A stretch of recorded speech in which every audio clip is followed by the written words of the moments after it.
اول محرم 1235 هجری قمری برابر 20 اکتبر 1819 میلادی. سید علی محمد شیرازی ملقب به باب در منزل آقا میرزا علی عموی مادرشان در شهر شیراز متولد می گردد. 1242 هجری قمری شیخ احمد احصایی مؤسس شیخیه که چندی بود مریدانش را برای ظهور موعود اسلام آماده می کرد در می گذرد.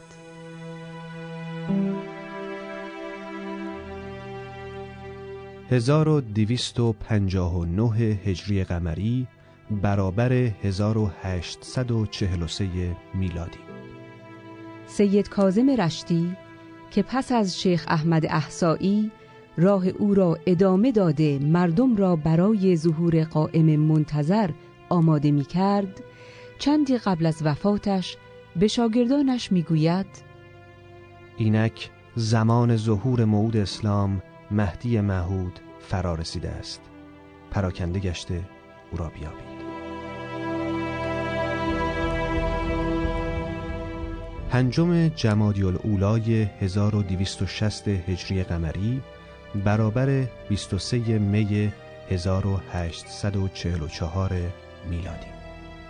در بالاخانه منزلی در محله شمشیرگرها در شهر شیراز، جوانی 25 ساله به نام سید علی محمد شیرازی که بعدها ملقب به باب گشت، خطاب به ملا حسین بشرویه‌ای که در جستجوی موعود اسلام به شیراز آمده بود اینگونه فرمود: بدان که موعود اسلام منم.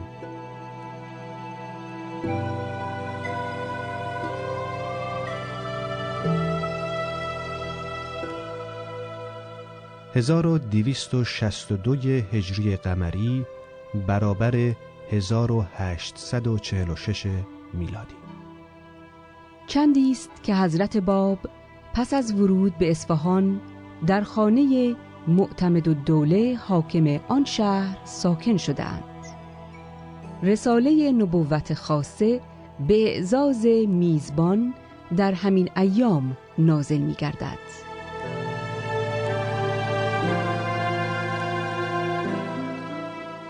1262 هجری قمری برابر 1846 میلادی. خروج حضرت باب از اصفهان به قصد ملاقات با محمد شاه قاجار پادشاه وقت ایران. حاجی میرزا آقاسی صدر اعظم ایران مانع ورود سید علی محمد باب به تهران و ملاقات ایشان با شاه ایران می گردد. 1262 هجری قمری برابر 1846 میلادی. حکومت و علما نگران از گسترش و نفوذ روز افزون آیین بابی در بین مردم، اعم از عوام و خواص، تصمیم به تبعید سید علی محمد شیرازی به دورترین نقاط ایران می‌گیرند.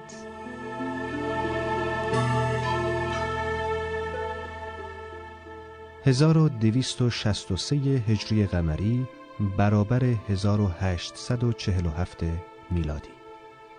حبس حضرت باب در قلعه ماکو در آذربایجان و نزول کتاب بیان ام الکتاب دیانت بابی در همین ایام. 1264 هجری قمری برابر 1848 میلادی. ورود حضرت باب به تبریز و محاکمه ایشان در حضور ولیعهد وقت ایران ناصرالدین میرزا و علمای شیعه. حضرت باب در این مجلس به صراحت ادعا می نمایند که قائم منتظر و موعود اسلام می باشند.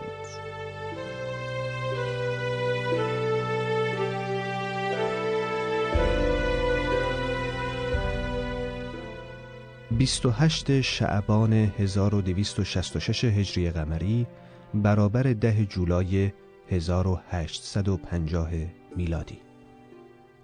شهادت سید علی محمد باب قائم منتظر. ایشان به همراه مرید و انیسشان سید محمد علی زنوزی در سربازخانه شهر تبریز تیرباران گشتند. این دو بدن در اثر بارش تیر در هم آمیختند. اکنون با گذشت حدود 160 سال از آن واقعه غم‌انگیز، آرامگاه حضرت باب به عنوان قلب روحانی مجموعه مؤسسات بین المللی بهایی بر فراز کوه کرمل در شهر حیفا چون ستاره‌ای می درخشد.